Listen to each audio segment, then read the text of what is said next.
हाँ भैया, एकदम बढ़िया। यह संबंध अपने आप में परस्पर सर्वतोमुखी समाधान सहित विश्वास वहन करने की प्रतिज्ञा पूर्वक आरंभ होने वाला संबंध है। हर संबंधों में विश्वास वहन होना एक अनिवार्य और सामान्य स्थिति है।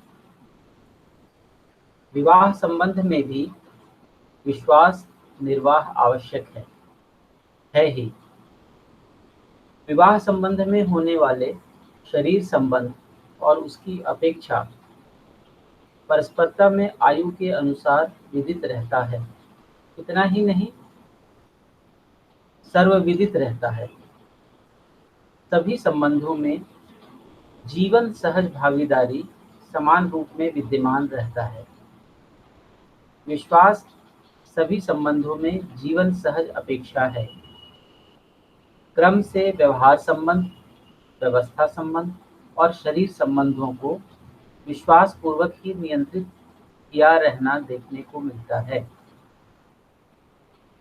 शरीर संबंध माता पिता के संबंध में गर्भाशय और उसमें निर्मित होने वाले शरीर के रूप में गण्य होता है।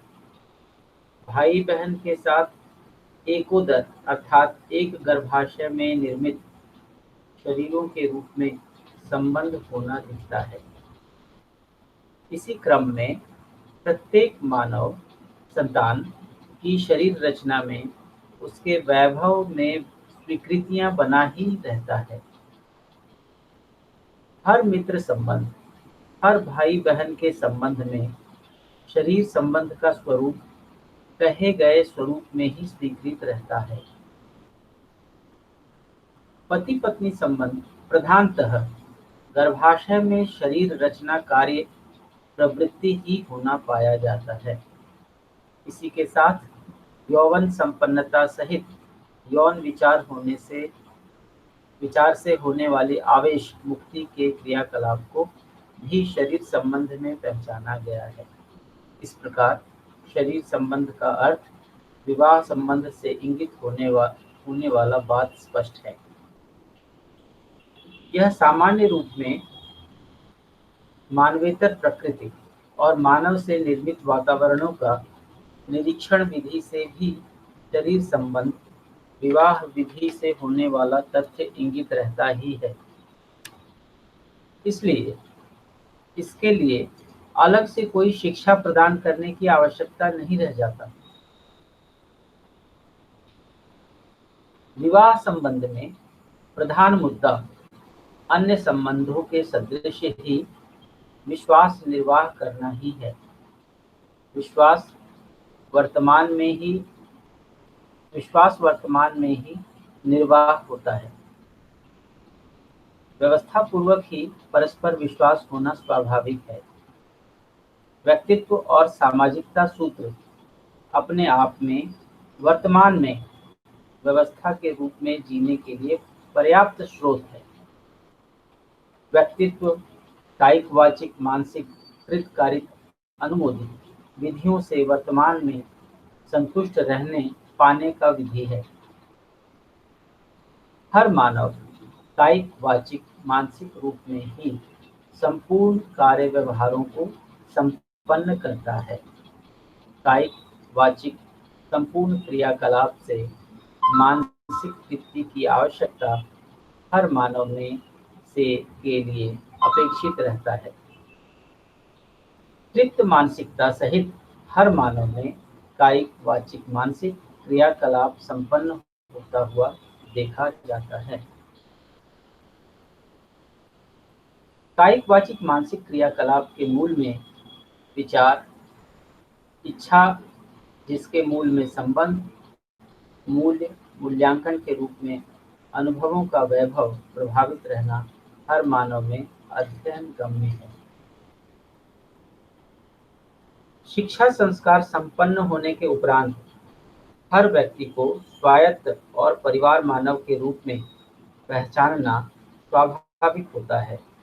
परिवार मानव के रूप में ही हर संबंधों का निर्वाह होना, प्रमाणित होना और प्रयोजित होना मूल्यांकित होता है। इसी आधार पर मौलिक अधिकारों को कार्य, व्यवहार, आचरण के रूप में प्रमाणित करना ही परिवार मानव सहज सार्थकता है।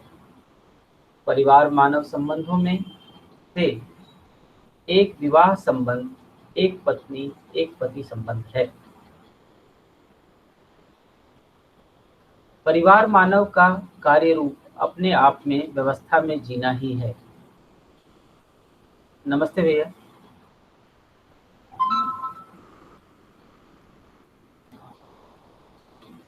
नमस्ते नमस्ते। हमने पढ़ना शुरू कर दिया था पति पत्नी संबंध, पेज नंबर 227। ठीक है, पेज नंबर 225 पे है क्या? 227। 227। अच्छा हाँ, अच्छा, ऊपर चलिए से पढ़िए। 6ठी लाइन। हाँ परिवार हाँ, मानव पढ़िए। का कार्य रूप अपने आप में व्यवस्था में जीना ही है। हम्म। दूसरी भाषा में मानवीयता पूर्ण परिवार में ही व्यवस्था का प्रमाण सदा सदा के लिए वर्तमानित रहता है। यही जागृत मानव परंपरा का भी साक्ष्य है। परंपरा में प्रधान आयाम परिवार और व्यवस्था का नित्य प्रेरणा स्रोत शिक्षा संस्कार ही होना पाया जाता है। अतएव स्रोत और प्रमाण के संयुक्त रूप में ही अखंड समाज और सार्वभौम व्यवस्था का सूत्र प्रतिपादित होता है। निष्कर्ष यही है, परिवार में ही समाज सूत्र और व्यवस्था सूत्र कार्य व्यवहार आचरण रूप में प्रमाणित होना ही मानव परंपरा का वैभव है। यही मानवीयता पूर्ण परिवार का तात्पर्य है। इसी में समाधान, समृद्धि, अभय, सह अस्तित्व का प्रमाण प्रसवित होता है। इस क्रम में हर परिवार में समाधान और समृद्धि का दायित्व, कर्तव्य, आवश्यकता और प्रयोजन परिवार के सभी सदस्यों में स्वीकृत होना और प्रभावशील रहना ही अथवा प्रमाणित रहना ही परिवार की महिमा और गरिमा है। मानवीयतापूर्ण परिवार का अपने परिभाषा में यही तथ्य इंगित होता है, जैसा परिवार में भागीदारी निर्वाह करता हुआ हर सदस्य एक दूसरे के संबंधों को पहचानते हैं, मूल्यों का निर्वाह करते हैं और मूल्यांकन करते हैं। फलस्वरूप उभय तृप्ति एक दूसरे के साथ विश्वास के रूप में जानने, मानने, पहचानने और निर्वाह करने के रूप में प्रमाणित होता है। यही परिवार सहज गतिविधि का प्रधान आयाम है। इसी के साथ दूसरा आयाम परिवार में भागीदारी निर्वाह करता हुआ हर सदस्य परिवारगत उत्पादन कार्य में भागीदारी का निर्वाह करते हैं। फलस्वरूप परिवार सहज आवश्यकता से अधिक उत्पादन होना पाया जाता है, जिससे समृद्धि का स्वरूप सदा सदा परिवार में बना ही रहता है। इसलिए परिवार और ग्राम परिवार, परिवार समूह और परिवार के रूप में जीने की कला अपने आप में प्रसवित होती है। समृद्धि समाधान संबंधों मूल्य मूल्यांकन के आधार पर बनी ही रहती है। समृद्धि समाधान संबंधों मूल्य मूल्यांकन के आधार पर बनी ही रहती है। समाधान और समृद्धि सूत्र परिवार में विश्वास के रूप में प्रमाणित होता है। इसी आधार पर विशालता की ओर विश्वास के फैलाव की आवश्यकता निर्मित होता है।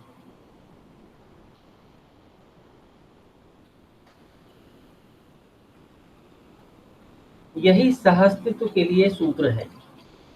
इस प्रकार से परिवार और व्यवस्था का दूसरे भाषा में परिवार मूलक विधि से व्यवस्था का संप्रेषणा प्रकाशन सर्वसुलभ हो जाता है। ऐसी सर्वसुलभता मानवीय शिक्षा संस्कार स्वरूप से ही हो पाता है। यही शुभ, सुंदर, समाधानपूर्ण परिवार विधि है। विवाह संबंध को स्वीकारा गया और इसमें जो ऊपर ऊपर जो पढ़ा था ना, जी भैया, ये जो समृद्धि का लगा के फिर ये समाधान के बाद कामा लगा था, जी जी जी तो एक्चुअली समृद्धि और समाधान है ना, जी उसके बाद कामा की जरूरत नहीं है, वो संबंधों मूल और मूल्यांकन के आधार पे बनी रहती है ना। अच्छा, जी, जी। ऐसा होगा उसका जो समृद्धि मीनिंग होगा समाधान के वो। बीच में हाइफन होगा, हाइफन मतलब होगा और हाइफन होगा, उसके संबंधों बाद मूल मूल्यांकन के आधार पे बनी रहती जी, जी, है।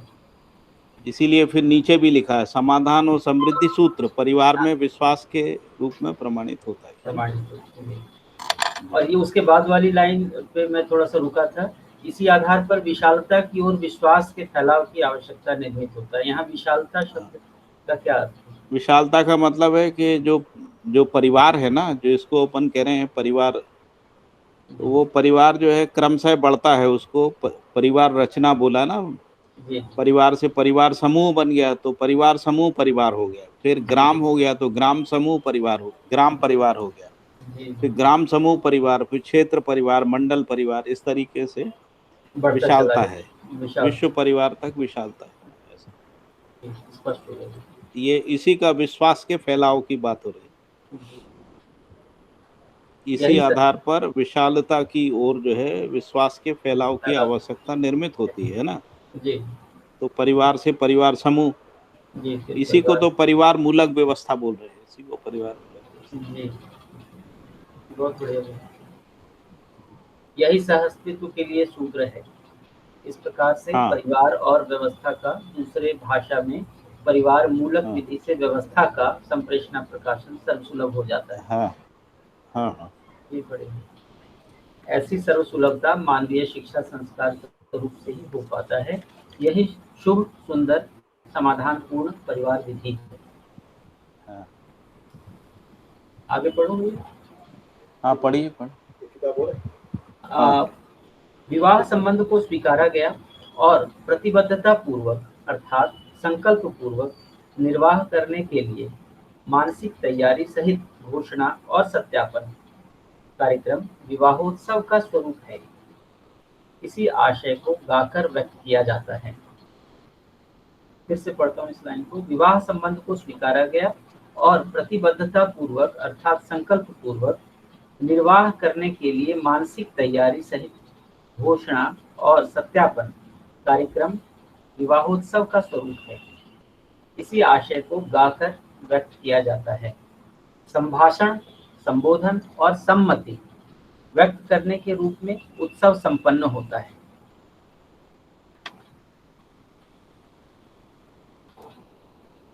इसी के साथ दाम्पत्य संबंध के साथ साथ एक परिवार मानव सहज दायित्वों, कर्तव्यों सहित मानव सहज उद्देश्य, जीवन सहज उद्देश्य के लिए अहिर्निशि समझने, सोचने, करने, कराने के लिए मत देने के लिए संकल्प किया जाता है।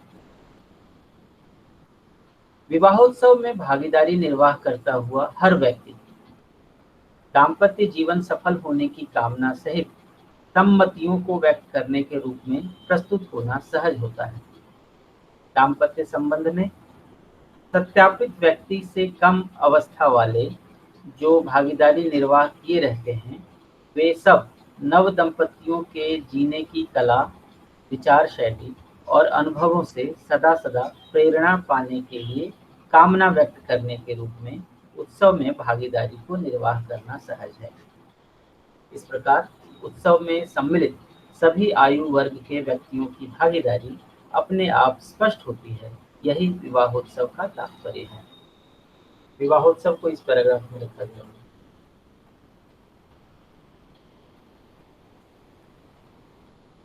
आगे मानव सहज जागृति प्रभाव विशालता की ओर गतिशील होना स्वाभाविक है। जैसा मानवीयता पूर्ण शिक्षा संस्कार एक परिवार में परिवार का विरासत न होकर संपूर्ण विश्व मानव का स्वत्व होना पाया जाता है। फिर से पढ़ता हूँ। मानव सहज जागृति प्रभाव विशालता की ओर गतिशील होना स्वाभाविक है। जैसा मानवीयता पूर्ण शिक्षा संस्कार एक परिवार में परिवार का विरासत न होकर संपूर्ण विश्व मानव का स्वत्व होना पाया जाता है। इसीलिए मानवीयता पूर्ण शिक्षा संस्कार सार्वभौम होना सहज है। इसी प्रकार न्याय सुरक्षा, उत्पादन कार्य, विनिमय कोष, स्वास्थ्य संयम, क्रियाकलाप भी सार्वभौम होता ही है। इन पांचों आयाम का सार्वभौम रूप में वर्तमान होना ही अखंड समाज सार्वभौम व्यवस्था का द्योतक है। दाम्पत्य संबंध ऐसी व्यवस्था में भागीदारी का संकल्पोत्सव होना पाया जाता है। ऐसे संकल्प का प्रमाण समाधान और समृद्धि का स्वरूप ही है। यही परिवार मानव का लक्ष्य और आवश्यकता है।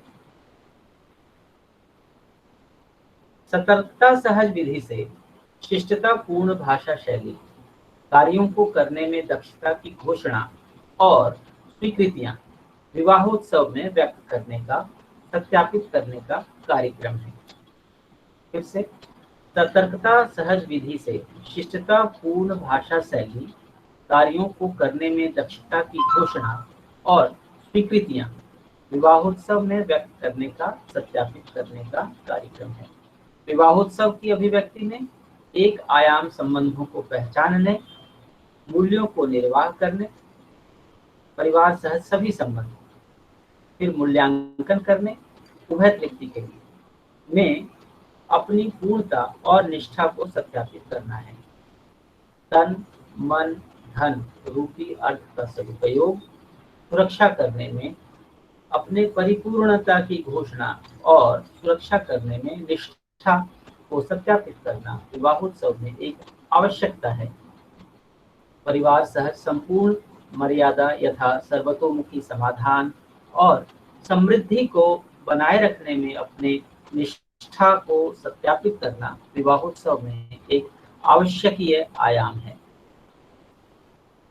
मानवीयतापूर्ण चरित्र में स्वयं को पारंगत होने उसमें निष्ठा को सत्यापित करना विवाहोत्सव का एक आयाम है।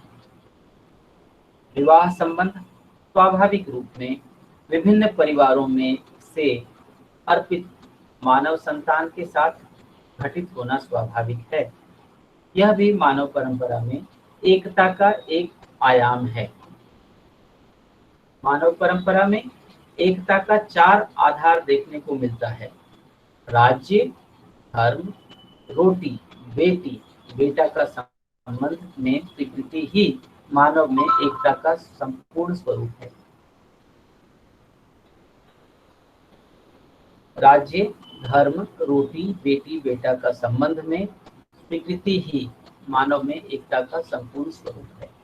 राज्य और धर्म अविभाज्य रूप में वर्तमान होना देखा गया है। स्वराज्य को मानव सहज मानवत्व केंद्रित व्यवस्था के रूप में पहचाना गया। मानव सहज मानवत्व केंद्रित व्यवस्था के रूप में पहचाना गया। मानवत्व अपने आप में मानव का परिभाषा आचरणों में जीवन जागृति पूर्वक प्रमाणित होना देखा गया है।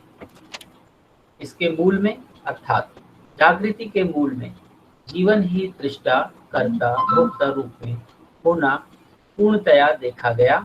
इसी कारणवश मानव अपने परिभाषा के रूप में, आचरण के रूप में होने के फलस्वरूप व्यवस्था एवं समग्र व्यवस्था में भागीदारी का कार्यकलाप परंपरा के रूप में सदा सदा के लिए होना समीचीन है। मानव जागृति भी समीचीन तथ्यों में से के लिए होना स्पष्ट है। इसी विधि से व्यवस्था धर्म और राज्य का संयुक्त स्वरूप होना स्पष्ट है। इसी विधि से व्यवस्था धर्म और राज्य का संयुक्त स्वरूप होना स्पष्ट है, क्योंकि व्यवस्था में भागीदारी क्रम में परिवार और व्यवस्था समाहित रहता ही है। परिवार विधि से विश्व परिवार तक समाज रचना स्वरूप, परिवार सभा व्यवस्था से विश्व परिवार सभा तक सभा रचना का होना सहज है। सभा और परिवार रचना का सार्थकता, आवश्यकता और प्रमाण केवल व्यवस्था ही है। इसको ऐसा भी कहा जा सकता है, परिवार सहज रूप में भी व्यवस्था है, सभा सहज रूप में भी व्यवस्था प्रमाणित होता है। तीसरे विधि से हर परिवार व्यवस्था, अपेक्षा और आवश्यकता से संपृक्त रहता है। हर परिवार व्यवस्था, अपेक्षा और आवश्यकता से संपृक्त रहता है। हर सभा व्यवस्था और व्यवस्था में भागीदारी का प्रमाणों को प्रस्तुत करना चाहता है। इस प्रकार सभा, परिवार सभा, व्यवस्था केंद्रित होना अथवा व्यवस्था लक्षित होना पाया जाता है। इस प्रकार सभा ही परिवार, परिवार ही सभा के रूप में होना पाया जाता है। इन्हीं में भागीदारी क्रम में संपूर्ण संबंधों का विशद व्याख्या पहले हो चुका है। परिवार संबंधों में से एक संबंध के रूप में विवाह संबंध भी सफल होना अति आवश्यक है। यह हर परिवार मानव निर्वाह करता है, हर परिवार मानव निर्वाह करता है और परिवार मानव के रूप में प्रमाणित होने के लिए स्वायत्त मानव के रूप में मानवीयतापूर्ण शिक्षा संस्कार विधि से संपन्न होना देखा गया है। अतएव विवाह संबंध परिवार के रूप में प्रमाणित होना मौलिक आधार व अधिकार का एक आयाम है। जैसा अन्य संबंधों का निर्वाह भी मौलिक अधिकार के रूप में व्याख्यायित होता है, इस प्रकार हर विवाह संबंध मानवीयतापूर्ण परिवार के साथ आयोजित होना एक स्वाभाविक क्रिया है। यह क्रियाविधि भी मानव में एकता का सूत्र को विशालता की ओर गठित होता है। विवाह संबंध के साथ साथ स्वाभाविक रूप में रोटी की एकता अपने आप स्पष्ट होती है। इसकी परम आवश्यकता है। हर मानवीयतापूर्ण परिवार में हर जागृत मानव परिवार सहज भोज में भागीदार होना अतिथि के रूप में स्वीकार्य। जागृत मानव परंपरा में कोई व्यक्ति बिना आमंत्रित अथवा बिना प्रयोजन के किसी के परिवार में जाने की आवश्यकता ही नहीं रह जाता है। एक बार फिर से पढ़ना चाह रहा हूँ। हर मानवीयतापूर्ण परिवार में हर जागृत मानव परिवार सहज भोज में भागीदार होना अतिथि के रूप में स्वीकार्य। जागृत मानव परंपरा में कोई व्यक्ति बिना आमंत्रित अथवा बिना प्रयोजन के किसी के परिवार में जाने की आवश्यकता ही नहीं रह जाता है। हर मानव परिवार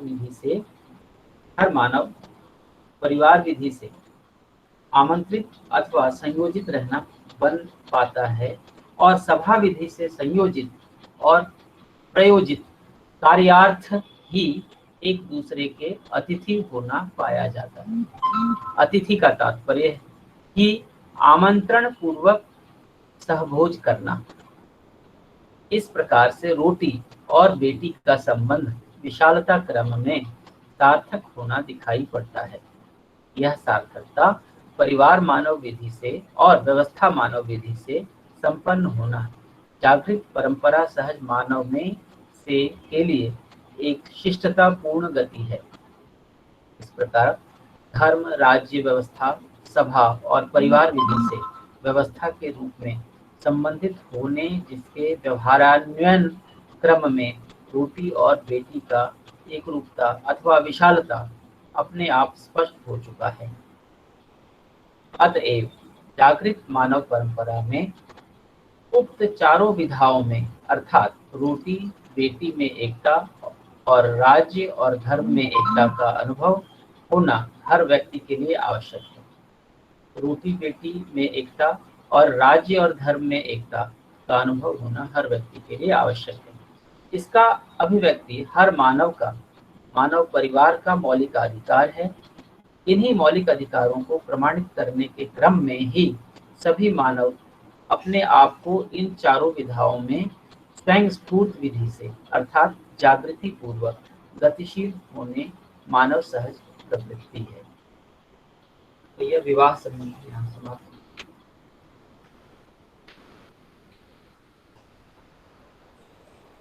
तो एक बार इसको रिवाइज कर लेते हैं पूरे को, है ना? जी भैया।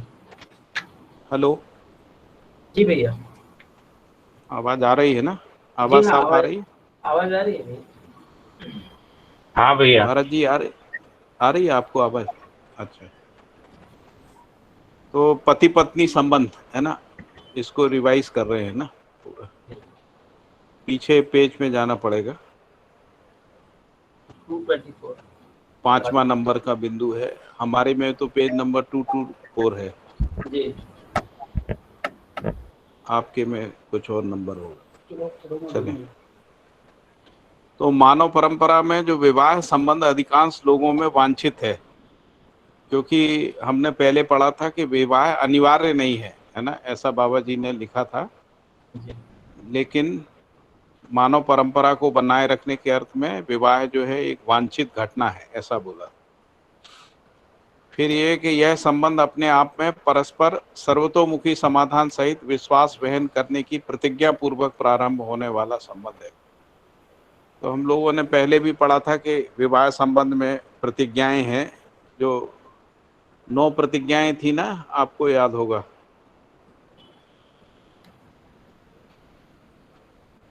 याद है भैया? पढ़ा तो तब ये, लेकिन भूल गए?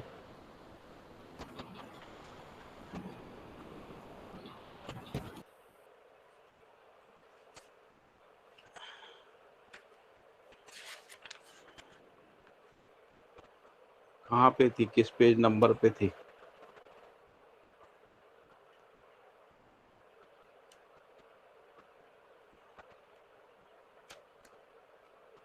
स्वायत्त मानव में थी क्या?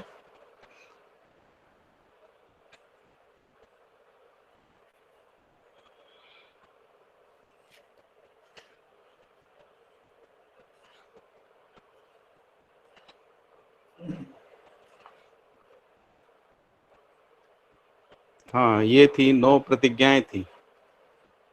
ये एक 149 पेज पे है, ये है ना?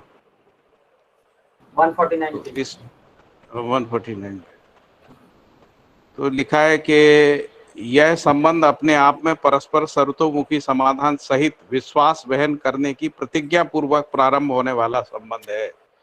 और इसमें प्रतिज्ञा ये बताई थी कि पहली प्रतिज्ञा है परिवार व्यवस्था में जीने और समग्र व्यवस्था में भागीदारी निर्वाह करने की प्रतिज्ञा।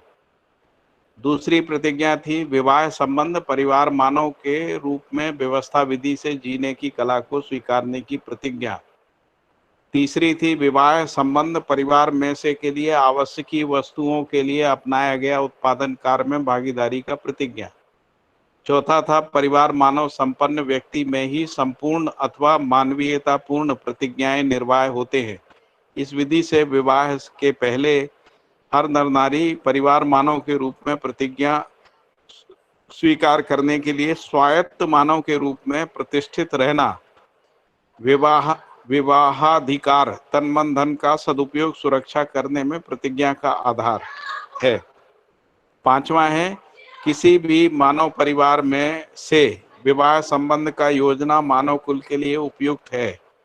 विवाह संबंध नस्ल या रंग की सीमाओं से विशालता के लिए सहायक होना देखा गया है। इसलिए विवाह बेला में नस्ल रंग से संबंधित विचार व आग्रहों से मुक्त होने की प्रतिज्ञा। 6वीं प्रतिज्ञा है न्यायपूर्ण व्यवहार को निर्वाह करने की प्रतिज्ञा, विवाह संबंध। 7वां है विवाह संबंध मानवीयतापूर्ण व्यवहार के लिए प्रतिज्ञा। 8वां है विवाह संबंध मूल्य मूल्यांकन उभय तृप्ति के लिए कार्य करने की प्रतिज्ञा। और 9वां है प्रत्येक नर नारी जो विवाह पूर्वक जीने की कला को प्रमाणित करने के लिए उद्देश्य बना लिए हैं, वे दोनों जीवन ज्ञान अस्तित्व दर्शन ज्ञान मानवीयतापूर्ण आचरण ज्ञान संपन्न होने में पारंगत होने में और मानवीयतापूर्ण आचरण में प्रमाणित होने की घोषणा करते हुए तन मन धन रूपी अर्थ का सदुपयोग और सुरक्षा करने के लिए प्रतिज्ञा करेंगे। तो इसलिए विवाह संबंध को प्रतिज्ञा के रूप में यहाँ बोला गया है कि यह संबंध अपने आप में परस्पर सर्वतोमुखी समाधान सहित विश्वास वहन करने की प्रतिज्ञा पूर्वक प्रारंभ होने वाला संबंध है। फिर कह रहे हैं कि हर संबंध में विश्वास वहन होना एक अनिवार्य है, चाहे कोई भी संबंध हो, माता पिता पुत्र पुत्री हो, भाई बहन हो, मित्र मित्र हो, इसमें विश्वास वहन होना एक अनिवार्य है और सामान्य स्थिति है। तो विवाह संबंध में भी विश्वास निर्वाह आवश्यक है। विवाह संबंध में होने वाले शरीर संबंध और उसकी अपेक्षा परस्परता में आयु के अनुसार विदित है। इतना ही नहीं सर्वविदित रहता है, सभी संबंधों में जीवन सहज भागीदारी समान रूप में विद्यमान रहता है। विश्वास सभी संबंधों में जीवन सहज अपेक्षा है। क्रम से व्यवहार संबंध, व्यवस्था संबंध, शरीर संबंधों को विश्वास पूर्वक ही नियंत्रित किया रहना देखने को मिलता है। तो यहाँ पर दूसरी बात बोली कि हर संबंध में विश्वास वहन जो है एक अनिवार्यता है, तो विवाह संबंध में भी उसकी अनिवार्यता की आवश्यकता है। फिर कह रहे हैं कि क्रम से व्यवहार संबंध, व्यवस्था संबंध और शरीर संबंधों को विश्वास पूर्वक ही नियंत्रित किया रहना देखने में मिलता है। फिर अगले पैराग्राफ में बोल रहे हैं शरीर क्या संबंध। है पाठक जी? हाँ, ये जो यहाँ से है ना, विवाह संबंध में होने वाली शरीर संबंध से लेके और ये पैराग्राफ के लास्ट तक, अंत तक, क्या मीनिंग है, मतलब इसका है? विवाह संबंध में होने वाले शरीर संबंध और उसकी अपेक्षा परस्परता में आयु के अनुसार विदित होती है। क्या मतलब? तो ये जो शरीर संबंध है ये एक निश्चित आयु में ही होता है ना, जो अपन ने 22 साल पढ़ा था इसमें। विवाह संबंध में होने वाली शरीर संबंध, हाँ, शरीर संबंध और उसकी अपेक्षा परस्परता में आयु के अनुसार विदित रहता है। हाँ, मतलब वही 22 साल की आयु से। विवाह संबंध और शरीर संबंध, ये दो वर्ड ऐसे क्यों यूज किए? क्योंकि उसमें दोनों है ना। विवाह संबंध तो जो है वो विशालता के अर्थ में है, और शरीर संबंध जो है संतान उत्पत्ति के अर्थ में है। विवाह संबंध में तो 9 प्रतिज्ञाएं देखी हैं, तो उसमें सभी प्रकार की व्यवस्था में भागीदारी के अर्थ में है ना। और उसमें शरीर संबंध है। ये जो 22 साल वाली जो बात है वो ये इसमें। हाँ, फिर आगे लिखा है सभी संबंधों में जीवन की भागीदारी समान रूप में विद्यमान रहती है। हाँ, सभी संबंधों में भागीदारी तो सभी में रहती, विवाह संबंध में भी रहती। जीवन की भागीदारी, परिवार व्यवस्था में भागीदारी और परिवार जीवन की भागीदारी है। सभी संबंधों में जीवन की भागीदारी लिखा हुआ। हाँ, जीवन सहज, जीवन सहज भागीदारी। क्योंकि जो जीवन सहज भागीदारी का मतलब यही है, मूल्य निर्वाह में भागीदारी, तो जीवन सहज है ना।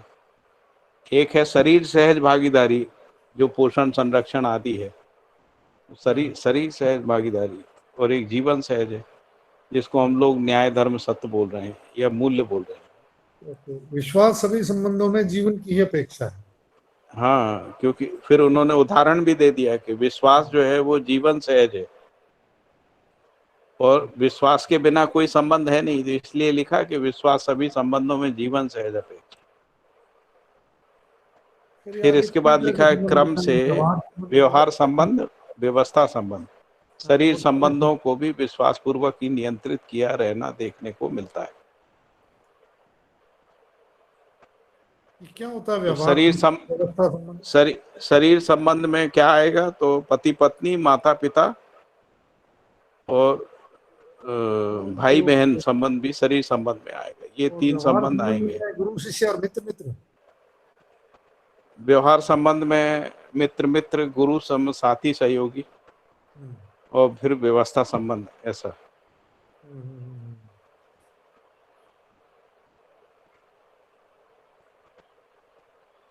आगे शायद दिया हुआ है।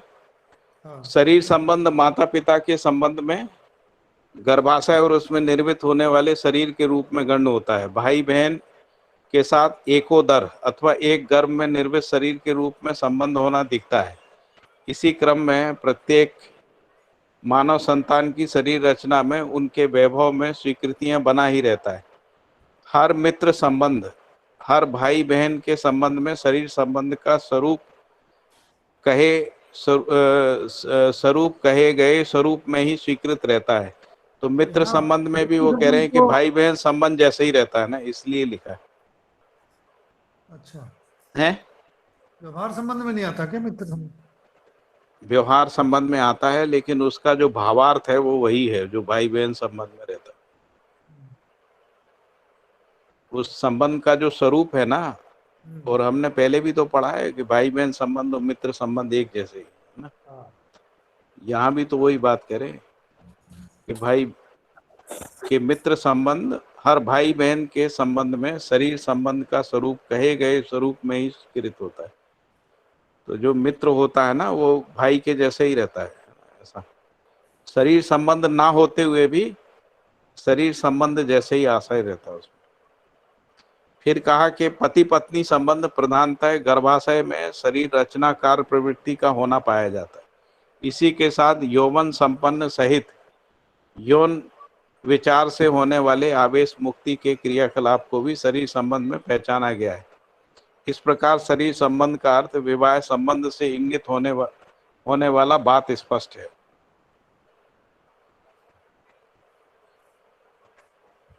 फिर ये लिखा है कि यह सामान्य रूप में मानवेतर प्रकृति और मानव से निर्मित वातावरण का निरीक्षण विधि से भी शरीर संबंध विवाह विधि से होने वाला तथ्य इंगित रहता है। इसीलिए इसके लिए अलग से कोई शिक्षा प्रदान करने की आवश्यकता नहीं रह जाती है। ऐसा क्या मतलब है इसका? ये यह सामान्य रूप से मनुष्य प्रकृति, ये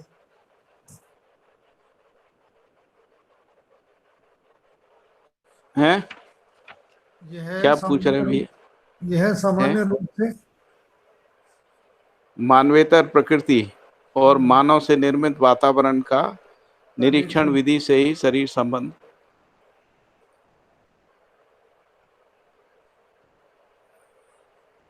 क्या पूछना है इसमें? प्रश्न क्या है? ये समझ में नहीं आया मेरे को, क्या कहना चाह रहे हैं? वो ये कह रहे हैं कि ये जो विवाह संबंध में ये जिसको अपन कहें कि जो सेक्सुअल रिलेशनशिप होती है ना, उसके लिए कोई शिक्षा की जरूरत नहीं है, क्योंकि वो मानवेतर प्रकृति में देख ही लेता है ना बालक एक उम्र के बाद जो है। और मानव से और जो निर्मित मानव, वातावरण, तो हर परिवार में संतान उत्पत्ति होती रहती है ना, इसलिए मानव से निर्मित निरीक्षण विधि से भी शरीर संबंध। मानव निर्मित वातावरण तो शिक्षा है। हाँ, जो वो शिक्षा जो परिवार में रहती है, हाँ, परिवारों में बनी रहती है, औपचारिक शिक्षा की जरूरत नहीं। ओके ओके, ठीक है। जीव संसार में भी नहीं रहती ना उसकी औपचारिक शिक्षा की जरूरत। हाँ, वो एक दूसरे को देख के सब ये हो जाता है। हाँ, नेचुरल है। फिर आगे लिखा है कि विवाह संबंध में प्रधान मुद्दा अन्य संबंधों के सदृश ही विश्वास निर्वाह करना है। एक मिनट, ये किसी का फोन आ रहा है, मैं बात।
हेलो जी हेलो, भैया। फोन कट गया था, एक बार मैं फिर से आगे पढ़ता हूँ, है ना।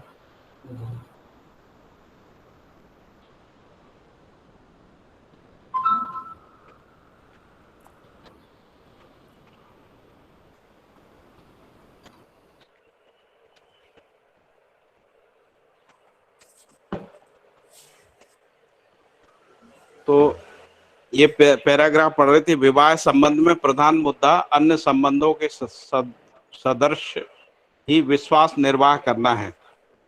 विश्वास वर्तमान में ही निर्वाह होता है। व्यवस्था पूर्वक ही परस्पर विश्वास होना स्वाभाविक है। व्यक्तित्व और सामाजिकता सूत्र अपने आप में वर्तमान में व्यवस्था के रूप में जीने के लिए पर्याप्त स्रोत है।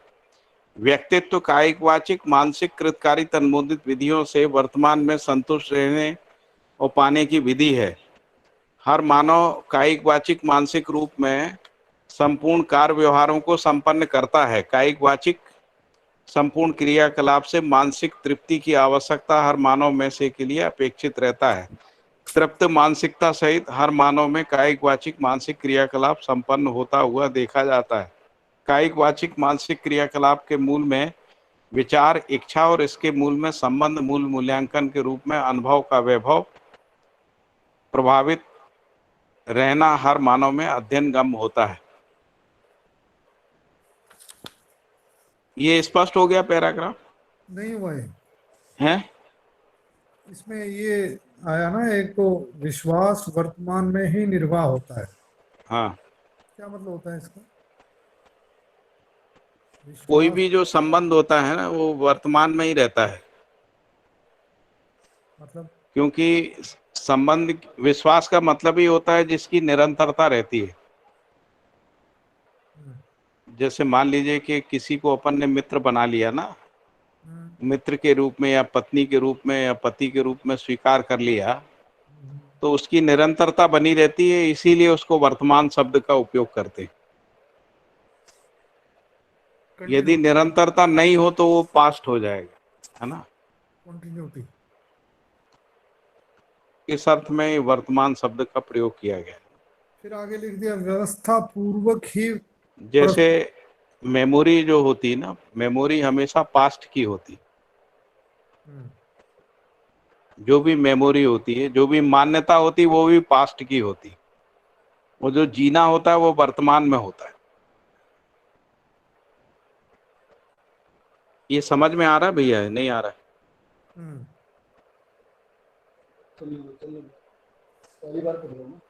नहीं, आपको नहीं, मैं लोगों को।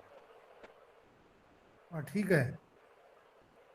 जो भी मेमोरी होती है, जिसको अपन मेमोरी कहते हैं, वो पास्ट की होती है, और जो जीना होता है वो वर्तमान में होता है। और दूसरी बात मैंने कहा कि यदि संबंध की स्वीकृति नहीं है और मान्यता है तो वो पास्ट ही होगा, है ना, क्योंकि मान्यता पास्ट की होती है, वर्तमान की नहीं होती। वर्तमान में यदि कोई मान्यता यदि वर्तमान में प्रमाणित होती है तब उसको विश्वास कहेंगे, ना, मान्यता नहीं होगी।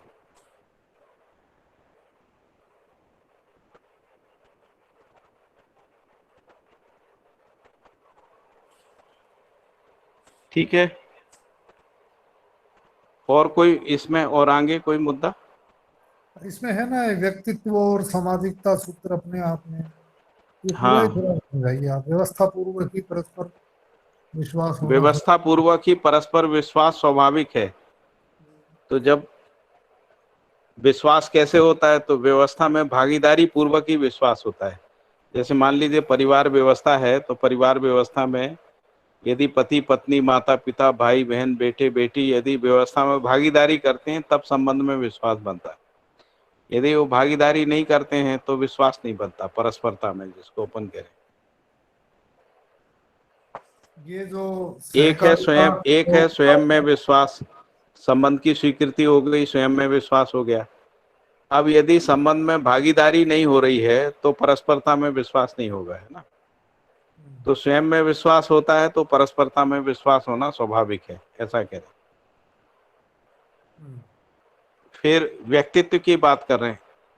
व्यक्तित्व और सामाजिकता सूत्र आपस में वर्तमान में व्यवस्था के रूप में जीने के लिए पर्याप्त स्रोत है।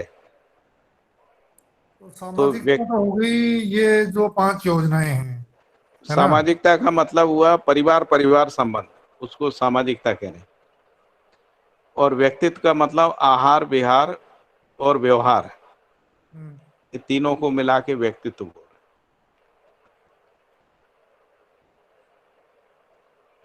सामाजिकता सूत्र क्या होता है? सामाजिकता सूत्र सामाजिकता सूत्र का मतलब है परिवार परिवार संबंध।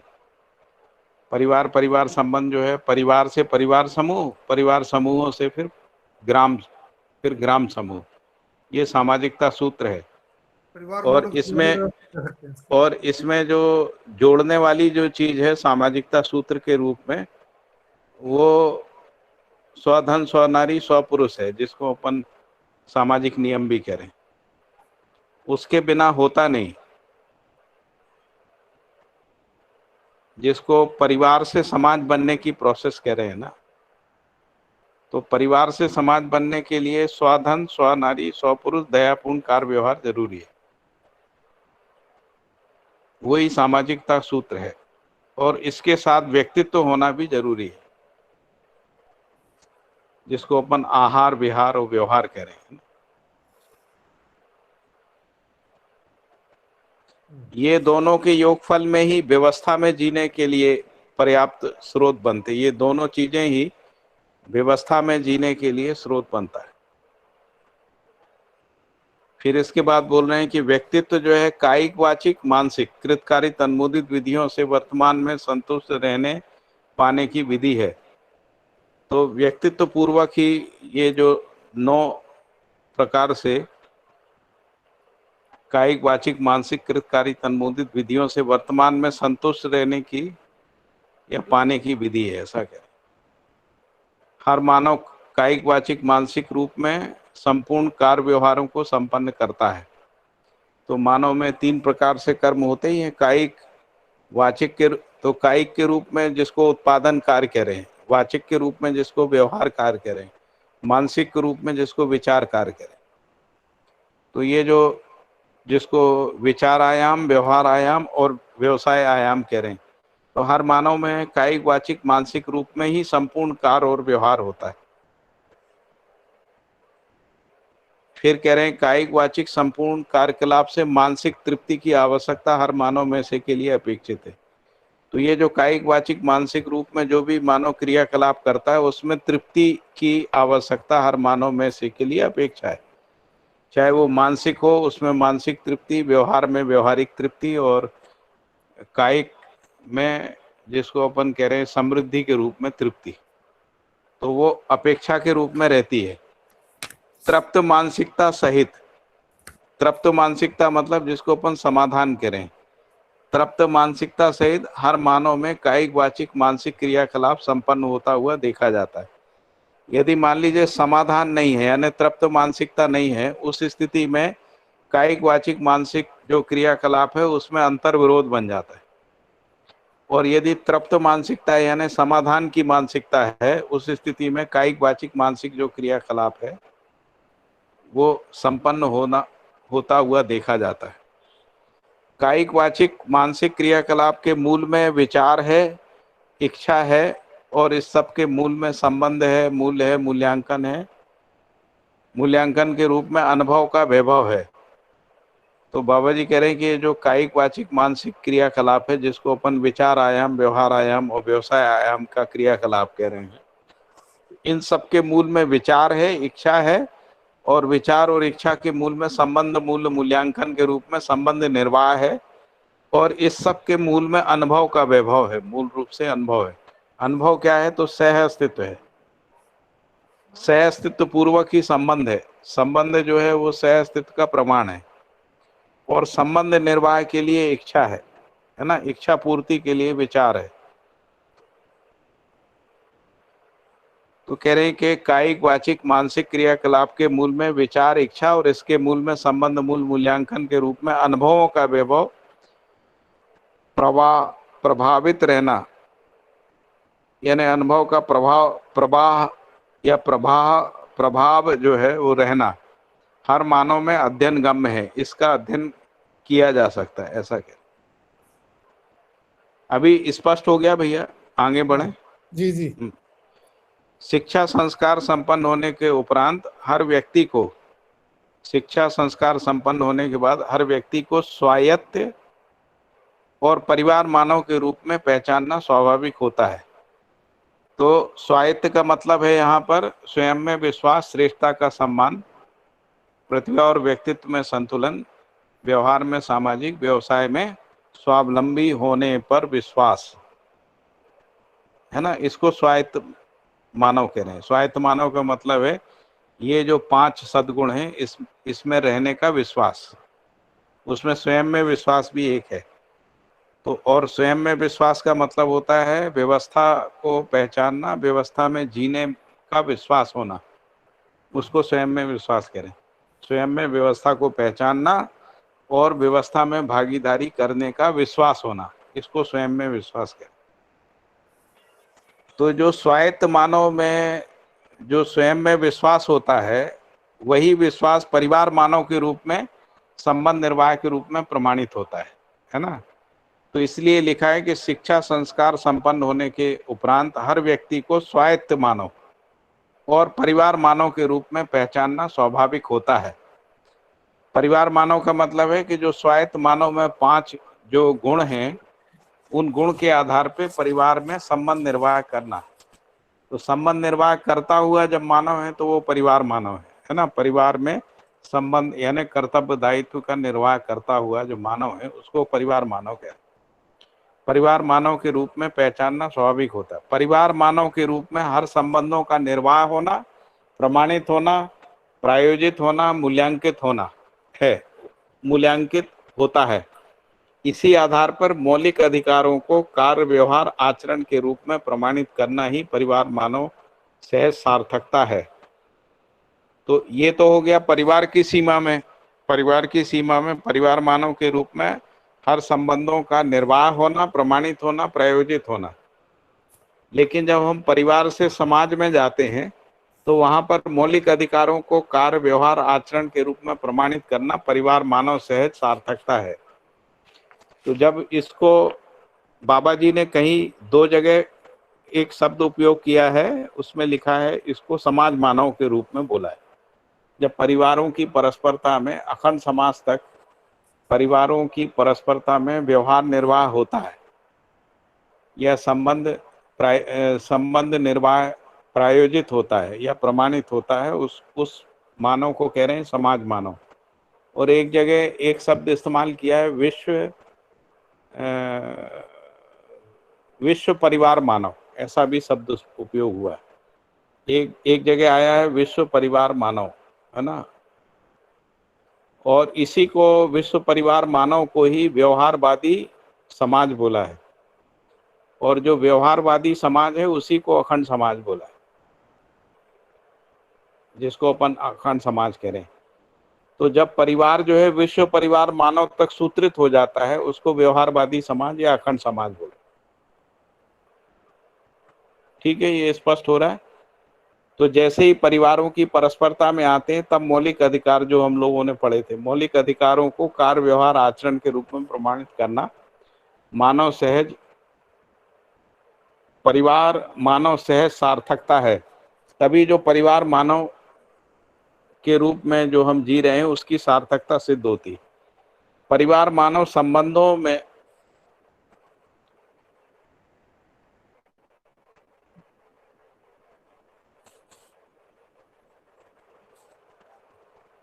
परिवार मानव संबंधों में से एक विवाह संबंध, एक पत्नी एक पति संबंध है।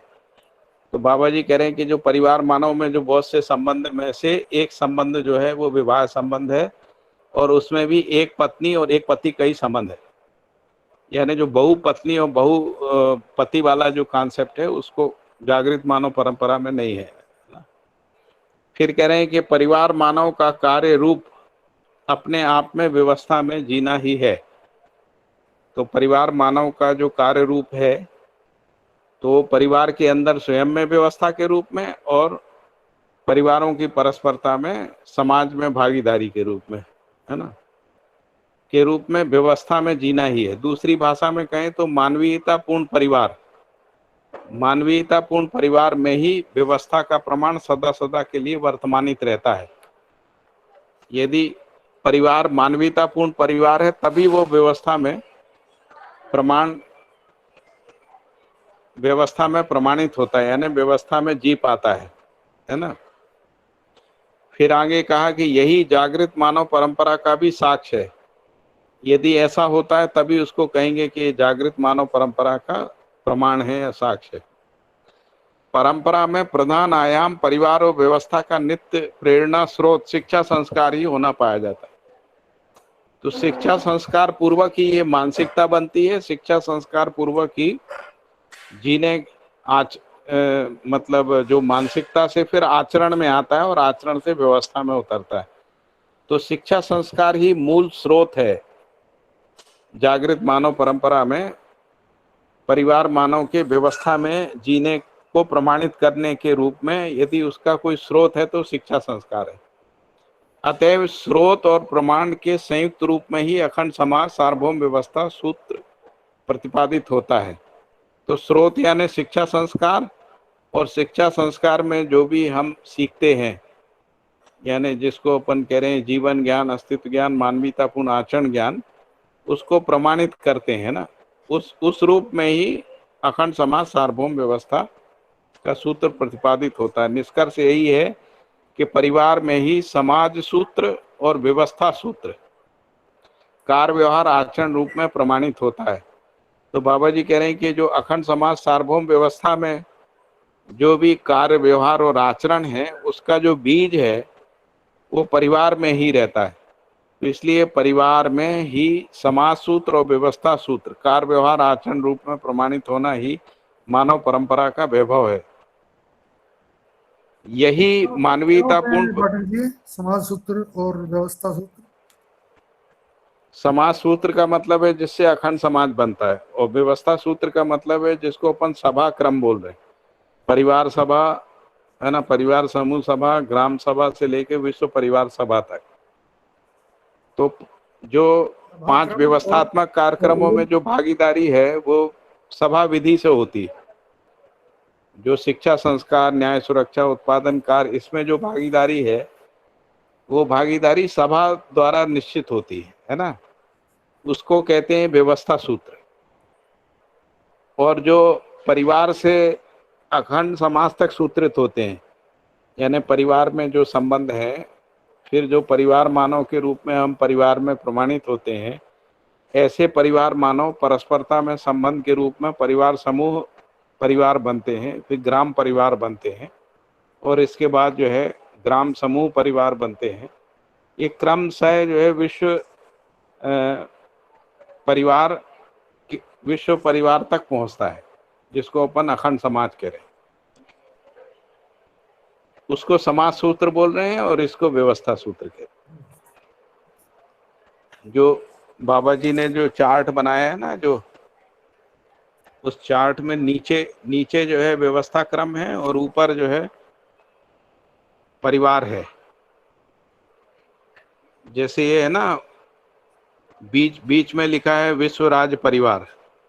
विश्व राज्य परिवार से ऊपर प्रधान परिवार, मुख्य राज्य परिवार, मंडल परिवार, मंडल समूह है ना, फिर मंडल परिवार, क्षेत्र परिवार, फिर ग्राम समूह परिवार, फिर ग्राम परिवार, फिर परिवार समूह, और फिर इसके बाद परिवार।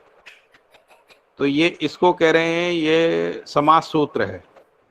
और जिसको व्यवस्था सूत्र कह रहे हैं वो भागीदारी के रूप में सभा है।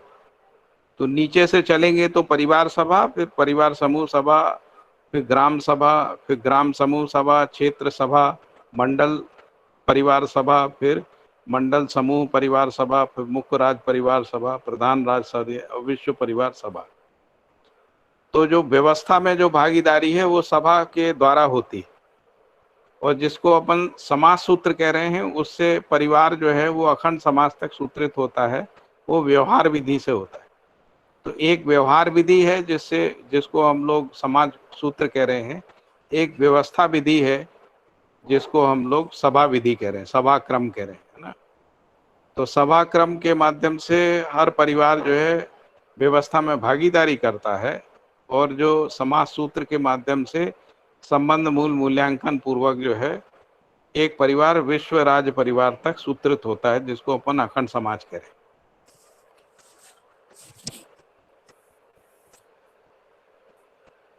ठीक है भैया, ये अजीत जी जी जी हैं? जी। हाँ, तो यही मानवीयतापूर्ण परिवार का तात्पर्य है।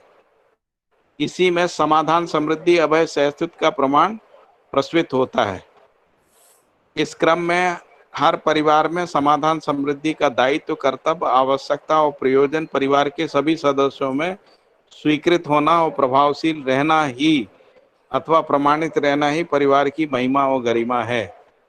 यदि मान लीजिए परिवार में सभी में नहीं है, तो फिर परिवार की महिमा और गरिमा नहीं बनेगी, है ना। इसलिए यहाँ लिखा है कि परिवार के सभी सदस्यों में स्वीकृत होना और प्रभावशील होना, प्रभावशील रहना, दोनों बातें स्वीकृति होने के अर्थ में होती है, और जो भागीदारी होती है व्यवस्था में भागीदारी, वो प्रभावशीलता रहने के अर्थ में रहती है। तभी जो है प्रमाण पैदा होता है जो परिवार की महिमा और गरिमा के रूप में रहता है ना। तो लिखा है कि इस क्रम में, यानी दोनों प्रकार के क्रमों की बात हुई, समाज सूत्र, व्यवस्था सूत्र, है ना। इस क्रम में हर परिवार में समाधान, समृद्धि का दायित्व, कर्तव्य, आवश्यकता और प्रयोजन परिवार के सभी सदस्यों में स्वीकृत होना, प्रभावशील रहना ही अथवा प्रमाणित रहना ही परिवार की महिमा और गरिमा है।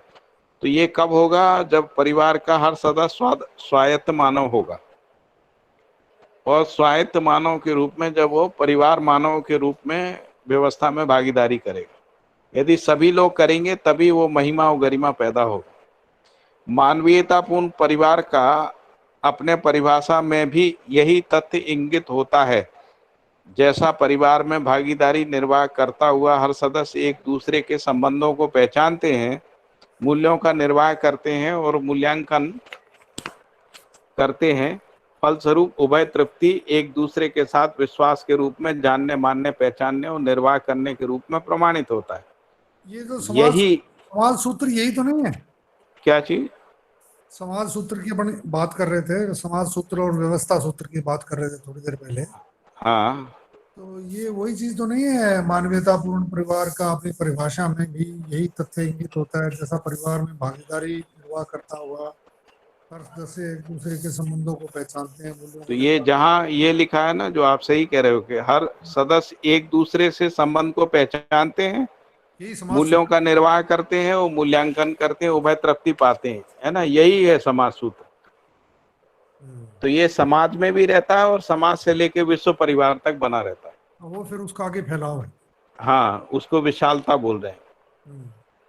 फलस्वरूप उभय तृप्ति एक दूसरे के साथ विश्वास के रूप में जानने, मानने, पहचानने, निर्वाह करने के रूप में प्रमाणित होता है। यही परिवार सहज गतिविधि का प्रधान आयाम है।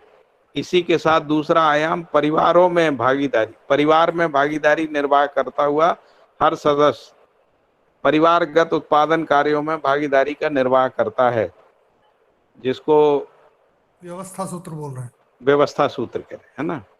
फलस्वरूप परिवार सहज आवश्यकता से अधिक उत्पादन होना पाया जाता है। तो ये दो बीज हैं, यही दो बीज जो हैं अखंड समाज सार्वभौम व्यवस्था तक सूत्रित होते हैं। तो इसमें जो एक बीज है जिसको अपन कह रहे हैं समाज सूत्र, और दूसरा बीज है जिसको व्यवस्था सूत्र कह रहे हैं। व्यवस्था सूत्र परिवार में कैसे समाया रहता है? तो हर सदस्य परिवारगत उत्पादन कार्य में भागीदारी का निर्वाह, इस रूप में व्यवस्था सूत्र समाया रहता है। फलस्वरूप परिवार सहज आवश्यकता से अधिक उत्पादन होना पाया जाता है, जिससे समृद्धि का स्वरूप सदा सदा परिवार में बना रहता है। और इसीलिए परिवार और ग्राम परिवार या परिवार समूह और परिवार के रूप में जीने की कला अपने आप में प्रस्फुटित होती है। मतलब ये जो परिवार से ग्राम परिवार या परिवार समूह और परिवारों के रूप में जो जीने की कला है, वो इसी बीज से प्रस्फुटित होती है ना। ये जो दो बीज बताए हैं जिसको अपन समाज सूत्र और व्यवस्था सूत्र कह रहे हैं। समाज सूत्र का मतलब मूल्य मूल्यांकन उभय तृप्ति के रूप में, और व्यवस्था सूत्र का मतलब उत्पादन कार्य में, परिवारगत जो उत्पादन कार्य है उसमें भागीदारी के रूप में। यदि ये संस्कार परिवार में रहता है तो फिर वो आगे सूत्रित हो जाता है, उसी को बाबा जी ने लिखा है प्रस्वित होता है ना। समाधान समृद्धि संबंधों मूल्य मूल्यांकन के आधार पर ही रहती है। समाधान और समृद्धि सूत्र परिवार में विश्वास के रूप में प्रमाणित होता है। इसी आधार पर विशालता की ओर विश्वास के फैलाव की आवश्यकता निर्मित होती है। और विशालता की ओर का मतलब परिवार समूह, ग्राम और ग्राम समूह आदि, इस तरीके से विश्वास फैलता है। यही सह अस्तित्व के लिए सूत्र है। इस प्रकार से परिवार और व्यवस्था का, दूसरी भाषा में परिवार मूलक विधि से व्यवस्था का संप्रेषण, प्रकाशन सर्व सुलभ हो जाता है। ऐसी सर्व सुलभता मानवीय शिक्षा संस्कार स्वरूप से ही हो पाता है। और वो कह रहे हैं कि ये जो सर्व सुलभता है ये मानवीय शिक्षा संस्कार पूर्व स्वरूप से ही हो पाता है। यही शुभ सुंदर समाधान पूर्ण परिवार विधि है। तो कितना बढ़िया परिवार विधि को बाबा जी ने डिफाइन कर दिया है ना।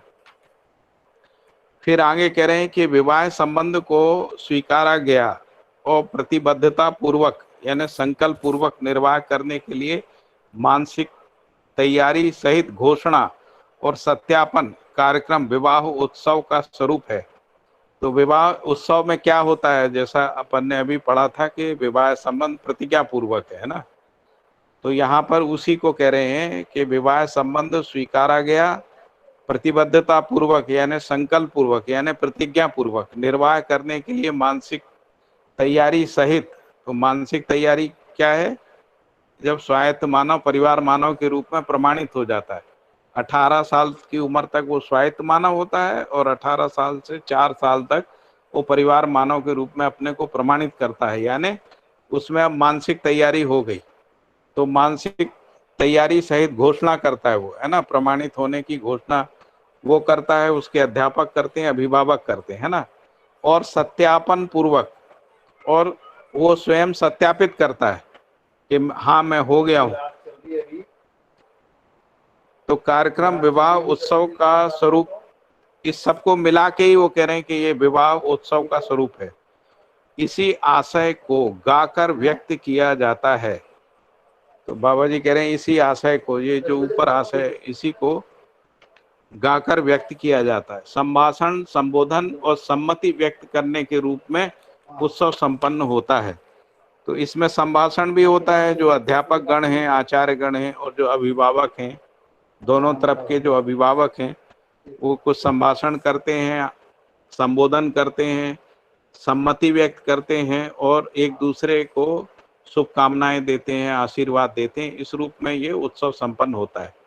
इसी के साथ साथ दाम्पत्य संबंध के साथ साथ एक परिवार मानव सहज दायित्वों कर्तव्यों सहित मानव सहज उद्देश्य, जीवन सहज उद्देश्यों के लिए अहर्निशी लिखा है, अहर्निश समझने, सोचने, करने, कराने के लिए, मत देने के लिए संकल्प किया जाता है। विवाह उत्सव में भागीदारी निर्वाह करता हुआ हर व्यक्ति दाम्पत्य जीवन सफल होने की कामना सहित सम्मतियों को व्यक्त करता है। यानी जो वहाँ पर विवाह उत्सव में जो भी व्यक्ति रहते हैं वो सब दाम्पत्य जीवन सफल होने की कामना के साथ विवाह की सम्मति को व्यक्त करते हैं, प्रस्तुत करते हैं ना।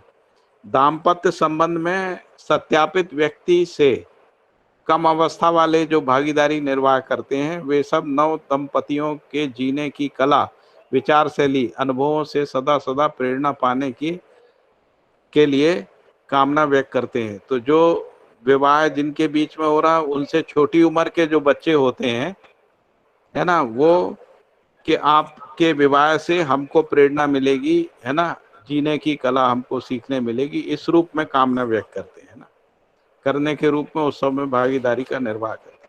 तो बड़े लोग एक तरीके से करते हैं, छोटे बच्चे दूसरे तरीके से करते हैं। इस प्रकार उत्सव में सम्मिलित सभी आयु के व्यक्तियों की भागीदारी अपने आप स्पष्ट होती है। यही विवाह उत्सव का तात्पर्य है। अभी रैंडम होता है ना, उसको बाबा जी ने सिस्टमेटिक कर दिया है। ये समझ में आया कि नहीं भैया? संदीप भाई जी भैया। समझ में आ गया ना? जी। फिर अगला पैराग्राफ है मानव सहज जागृति। मानव सहज जागृति प्रभाव विशालता की ओर गतिशील होना स्वाभाविक है। विशालता की ओर मतलब परिवार से परिवार। ये हेलो, हाँ बोलिए। इसमें ये जो शुरू में बात आई कि भाई जो है ना स्वायत्त मानव फिर इसका सत्यापन करता है बात को, और इसको गा के व्यक्त किया जाता है और संभाषण करता है ना। हाँ उसके बाद में लिखा है इसी के साथ साथ दाम्पत्य इसी के संबंध के साथ साथ साथ एक परिवार मानव सहज दायित्वों कर्तव्यों सहित मानव सहज उद्देश्य के लिए ठहरने सोचने समझने करने कराने के लिए मत देने के लिए संकल्प लिया जाता है। हाँ वो तो ये और चीजें बताइए। 9वें नंबर की 8वें नंबर की क्या थी वो प्रतिज्ञा है ना? 9वें नंबर की हाँ प्रतिज्ञा। वही जो प्रतिज्ञा थी। हाँ वही है हाँ, वही 9वें नंबर की प्रतिज्ञा ठीक थी है। ना? उसके बाद लिखा है विवाद 9वें मतलब वो भागीदारी 9वें निर्वाह नंबर करता क्या हुआ हर मतलब अपन यदि व्यक्ति। देखें तो ये जो 7, 8, 9 है मानवीयतापूर्ण व्यवहार करने की प्रतिज्ञा, हाँ, और फिर इसके बाद संबंध मूल मूल्यांकन उभय तृप्ति के लिए प्रतिज्ञा, और फिर इसके बाद लिखा है मानवीयतापूर्ण आचरण ज्ञान संपन्न होने में पारंगत होने और मानवीयतापूर्ण आचरण में प्रमाणित होने की घोषणा तन मन धन रूपी अर्थ की सदुपयोग और सुरक्षा के लिए प्रतिज्ञा है ना? तो ये उसी की बात यहाँ पर आ रही। केवल इतना ही नहीं है कि परिवार के कर्तव्य दायित्व तक सीमित रहेगा, वो मानव सहज उद्देश्य। मानव सहज उद्देश्य है ना समाधान समृद्धि अभय सहअस्तित्व है ना, उसके लिए आहार ने सोच समझने सोचने समाधान करने समृद्धि कराने अभय मत सहज देने के लिए संकल्प हुआ लिया। ना। मतलब बाबा जी कह रहे हैं ये मानवाकांक्षा और जीवनाकांक्षा हाँ भी हाँ वो जोड़ता है ना। दोनों ही हो गया ना, उसी को मानव सहज उद्देश्य बोलेगा। हम्म। फिर ये नेक्स्ट जो है विवाहोत्सव में भागीदारी निर्वाह करता हुआ हर व्यक्ति दाम्पत्य जीवन सफल होने की कामना सहित सम्मति को स्मृतियों व्यक्त को करने व्यक्त के लिए करने के रूप प्रस्तुत में हो। प्रस्तुत मतलब होना जो विवाह सहज होता है। उत्सव क्या में क्या मतलब है? दो प्रकार के लोग रहेंगे ना, एक जो उनसे आयु में बड़े हैं, बाकी के गेस्ट वेस्ट आए हुए हैं उनकी बात हाँ कर रहे जो आचार्य लोग हैं, जो अभिभावक लोग हैं, जो हैं। संबंध संपर्क वाले लोग हैं, जो आयु में बड़े हैं, उनके लिए वो कह रहे हैं कि वो उनके विवाह की सफल।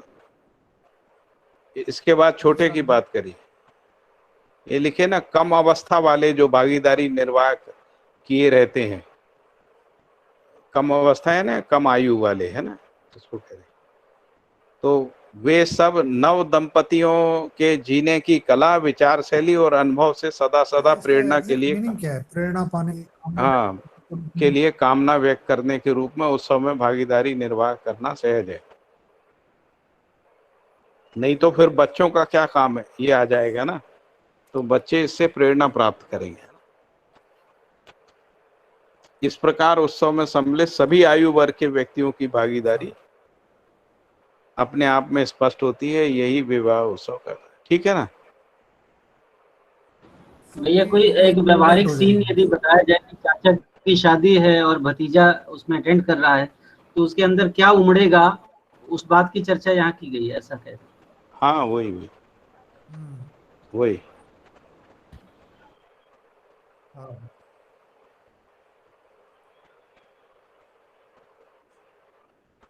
ये सब अपन ने निकाले हुए हैं जो है ना निष्कर्ष, उनको वेरीफाई करवा हाँ लीजिए। फिर अगला पैरा पढ़ूं फिर। वेरीफाई मानव से करवाना भी जरूरी जागृति, है। मानव से जागृति प्रभाव विशालता की ओर गतिशील होना स्वाभाविक है। जैसा मानवीयतापूर्ण शिक्षा संस्कार एक परिवार में परिवार का विरासत न होकर संपूर्ण विश्व मानव का स्वत्व होना पाया जाता है, इसीलिए मानवीयतापूर्ण शिक्षा संस्कार सार्वभौम होना सहज है। अभी भी जो शिक्षा है वो सार्वभौमी है ना? इसी प्रकार न्याय सुरक्षा उत्पादनकार विनिमय को स्वास्थ्य संयम क्रियाकलाप भी सार्वभौम होता ही है। यानी विश्व परिवार तक पहुंचता ही है। इन पांचों आयाम का सार्वभौमिक स्वरूप में वर्तमान होना ही अखंड समाज सार्वभौम व्यवस्था का द्योतक है। दाम्पत्य संबंध ऐसी व्यवस्था में भागीदारी का संकल्पोत्सव होना पाया जाता है। तो कह रहे हैं कि दाम्पत्य संबंध बनने के बाद ऐसी अखंड समाज सार्वभौम व्यवस्था में भागीदारी का संकल्पोत्सव भी होता है, वो है ना। ऐसे संकल्प का प्रमाण समाधान समृद्धि का स्वरूप ही है। तो ये संकल्प लेने का प्रमाण कैसे पैदा होगा? क्योंकि वो समाधान और समृद्धि के रूप में होगा, है ना। यही परिवार मानव का लक्ष्य और आवश्यकता है। बहुत बढ़िया, है ना।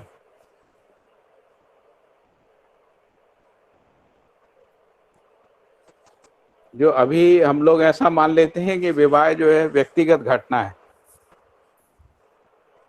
उसकी जगह बाबा जी कह रहे हैं कि विवाह दाम्पत्य जब संबंध होता है उसी समय व्यक्ति इस बात का संकल्प लेने के लिए तैयार होता है कि वो अखंड समाज सार्वभौम व्यवस्था में भागीदारी करेगा। यानी दोनों लोग सम्मिलित रूप से ये संकल्प करते हैं कि वो अखंड समाज सार्वभौम व्यवस्था में भागीदारी, क्योंकि ऐसा संकल्प लेने की क्षमता उनमें आ जाती, पात्रता उनमें आ जाती है। पात्रता क्यों आ जाती है? क्योंकि दोनों जो है परिवार में समाधान समृद्धि का प्रमाण प्रस्तुत कर चुके हैं इस आधार पे, है ना। फिर लिखा है कि सतर्कता सहज विधि से शिष्टतापूर्ण भाषा शैली, कार्यों को करने में दक्षता की घोषणा और स्वीकृतियां विवाह उत्सव में व्यक्त करने का सत्यापित करने का कार्यक्रम भी है। तो यहाँ पर एक नई चीज जोड़ दी, एक ये संकल्पोत्सव जोड़ दिया, दूसरा वो कह रहे हैं कि सतर्कता सहज विधि से शिष्टतापूर्ण भाषा शैली, कार्यों को करने की दक्षता की घोषणा और स्वीकृतियां, है ना, विवाह उत्सव में व्यक्त करने का सत्यापित करने का कार्यक्रम है। तो कह रहे हैं कि विवाह उत्सव में इस बात का भी सत्यापन दंपति करते हैं ना। विवाह उत्सव की अभिव्यक्ति में एक आयाम संबंधों को पहचानने, मूल्यों को निर्वाह करने, मूल्यांकन करने में अपनी पूर्णता और निष्ठा को सत्यापित करना है, एक आयाम। और दूसरा जो आयाम है वो तन मन धन रूपी अर्थ की सुरक्षा सदुपयोग करने में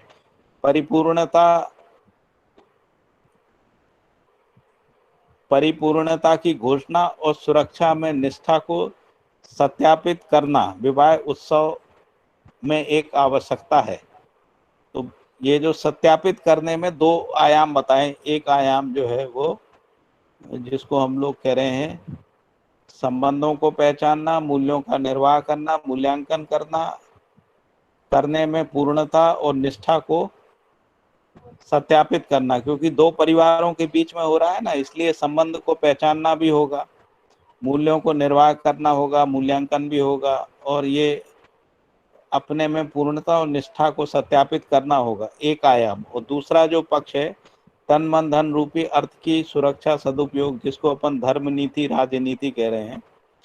तो तन मन धन रूपी अर्थ का सदुपयोग, सुरक्षा करने में परिपूर्णता की घोषणा और सुरक्षा करने में निष्ठा को सत्यापित करना कि हम ऐसा करेंगे, यह भी विवाह उत्सव में एक आवश्यकता है।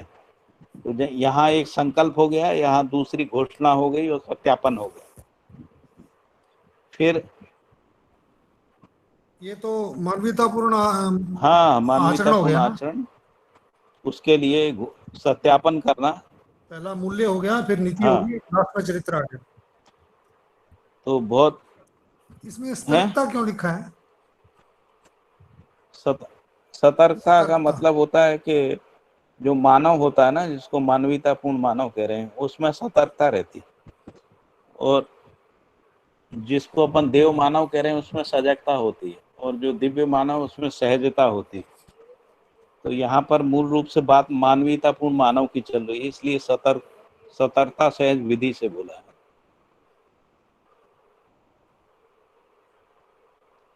सतर्कता का एक परिभाषा बाबा जी ने दिया है, तर्क सम्मत विधि है ना, तर्क सम्मत होने को सतर्कता बोला है। तो जिसको मानव कह रहे हैं, मानव का मतलब है जो मानवीयतापूर्ण आचरण के प्रति तर्क सम्मत हो जाता है ना, उसको कह रहे हैं। परिवार सहज संपूर्ण मर्यादा और सर्वतोमुखी समाधान और समृद्धि को बनाए रखने में निष्ठा को सत्यापित करना विवाह उत्सव में एक आवश्यक आयाम है। फिर एक और बात उन्होंने जोड़ दी कि जो परिवार सहज जो संपूर्ण मर्यादा है, जिसको हम लोग जिसको मर्यादा कोई हम लोग जो है सामाजिक नियम बोल रहे हैं, स्वधन स्व नारी स्व पुरुष दयापूर्ण कार्य व्यवहार, है ना। और सर्वतोमुखी समाधान यानी जो जिसको अपन अखंड समाज सार्वभौम व्यवस्था तक समाधान की सूत्रता को पहचान रहे हैं, वो सर्वतोमुखी समाधान। और समृद्धि को बनाए रखने में निष्ठा। समृद्धि को बनाए रखने में निष्ठा का मतलब है कि ऐसा नहीं है कि अब हम बीच में परिवार को छोड़ के संन्यास ले लेंगे और फिर हम अपने घर से चले जाएंगे, है ना, वो नहीं है। तो समृद्धि को बनाए रखने में निष्ठा को सत्यापित करना विवाह उत्सव में एक आवश्यकीय आयाम है। इसके बाद है मानवीयतापूर्ण चरित्र में स्वयं को पारंगत होने और उसमें निष्ठा को सत्यापित करना भी। वही जो मानवीयतापूर्ण चरित्र जिसको अपन यहाँ मर्यादा भी कह रहे हैं ना, चरित्र को पारंगत करने उसमें निष्ठा और सत्यापित करना, तो ये सत्यापन को उन्होंने स्पष्ट किया। इसके बाद है विवाह संबंध स्वाभाविक रूप में विभिन्न परिवारों में से अर्पित मानव संतान के साथ घटित होना स्वाभाविक है, क्योंकि जो विवाह संबंध स्वाभाविक रूप में विभिन्न परिवारों में होगा।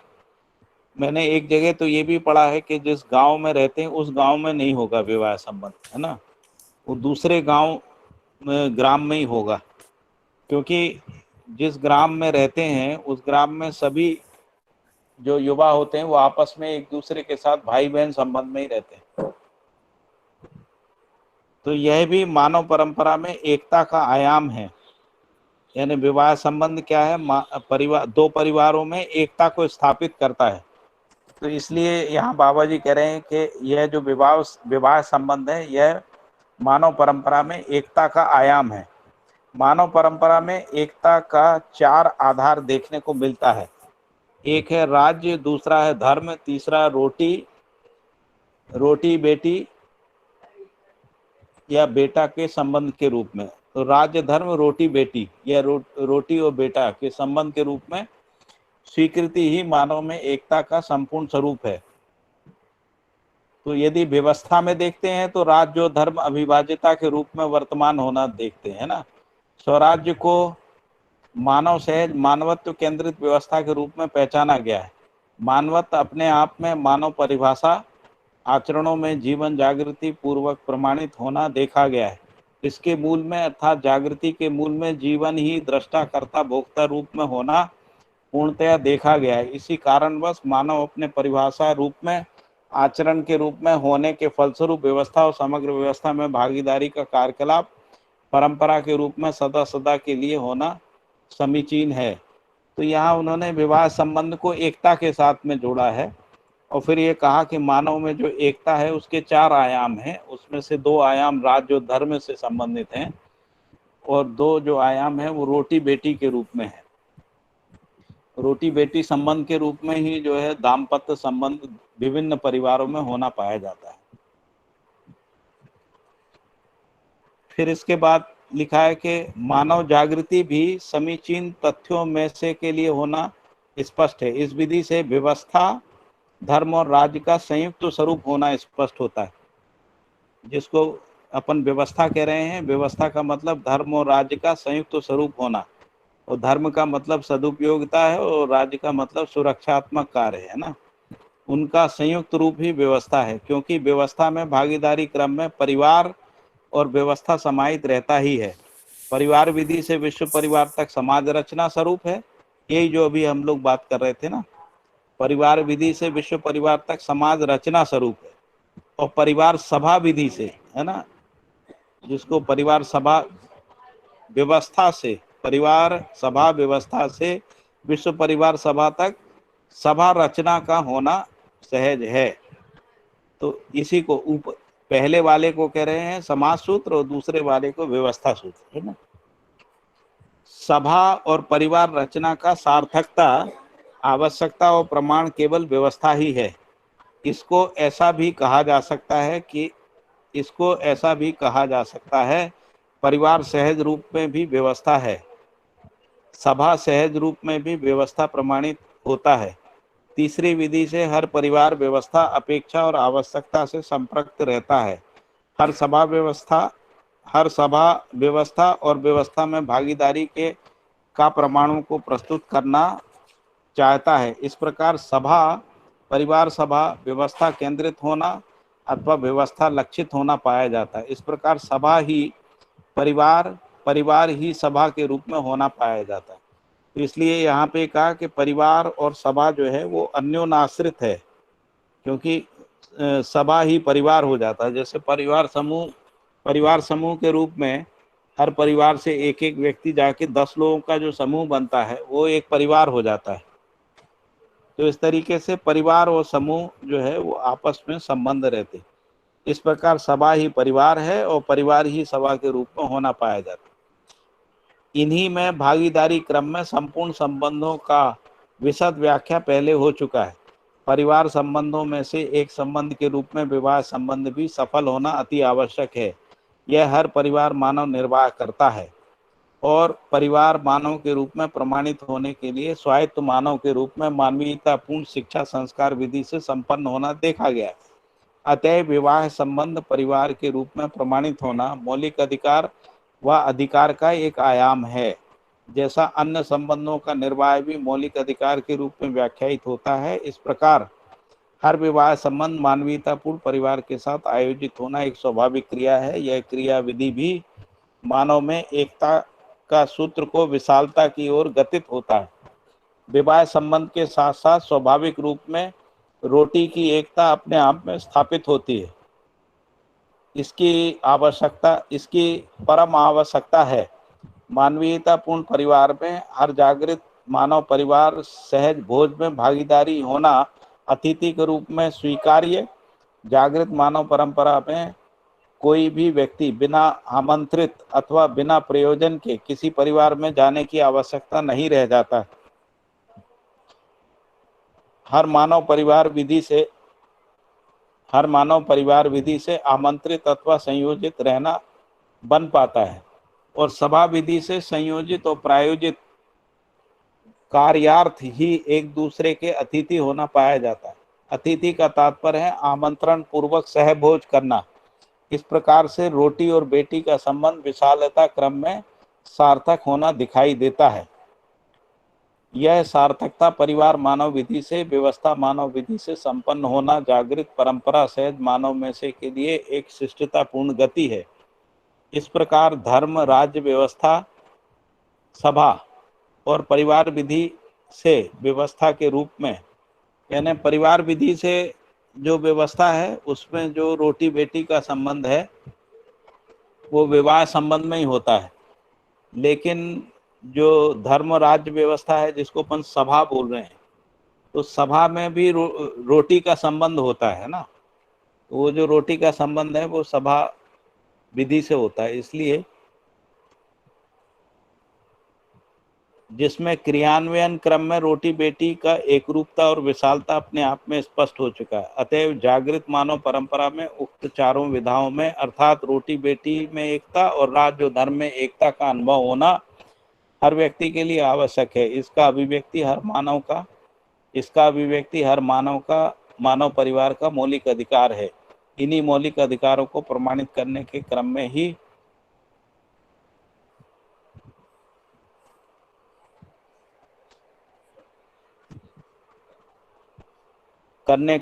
ही सभी मानव अपने आप को इन चारों विधाओं में स्वयं स्फूर्त विधि से अर्थात जागृति पूर्वक गतिशील होने मानव सहज प्रवृत्ति है। तो ये बहुत बढ़िया से हम लोगों ने इसका रिवीजन कर लिया। और कोई इसमें कोई मुद्दा है डिस्कशन करने का? नहीं तो फिर बाकी कल पढ़ेंगे, है ना।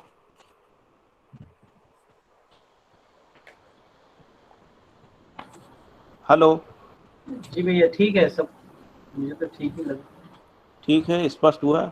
अजीत भाई, भास्कर भाई, कोई और हैं भाई? सुनील भाई?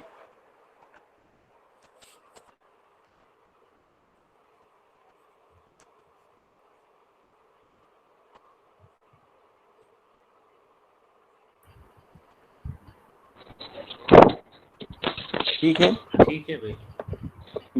ये मानव परंपरा में विवाह संबंध लोगों में वांछित है, मतलब अनिवार्य नहीं है ये, लेकिन बिना परिवार के प्रमाणित हो नहीं सकता एक आदमी, तो कॉन्ट्रडिक्शन नहीं हो गया ये थोड़ा? नहीं, क्यों नहीं, बाकी संबंधों में भागीदारी करेगा वो। अच्छा, विवाह संबंध में नहीं करेगा, लेकिन बाकी संबंधों में भागीदारी करेगा, उत्पादन में भी भागीदारी करेगा, परिवार सहज उत्पादन में भागीदारी करेगा, है ना। ठीक है। ठीक। लेकिन यदि वो किसी भी संबंध में नहीं है, यानी वो सन्यासी हो गया है, अच्छा। तब फिर कहेंगे वो सहस्तित्व तो सहज नहीं है, ऐसा, है ना। तो बाबा जी ने जागृत मानव परंपरा में भक्ति विरक्ति को रखा ही नहीं है ना, उसके लिए जगह नहीं, और भक्ति को उन्होंने अलग तरीके से परिभाषित कर दिया है। भक्ति का मतलब है भय से मुक्ति के लिए जो कार्य करना है, उस रूप में भक्ति को डिफाइन किया। ठीक है। ठीक है। तो फिर कल मिलते हैं। नहीं, कल नहीं, कल तो संडे है, परसों मंडे को जी। हाँ, मंडे को। हरी हरिहर।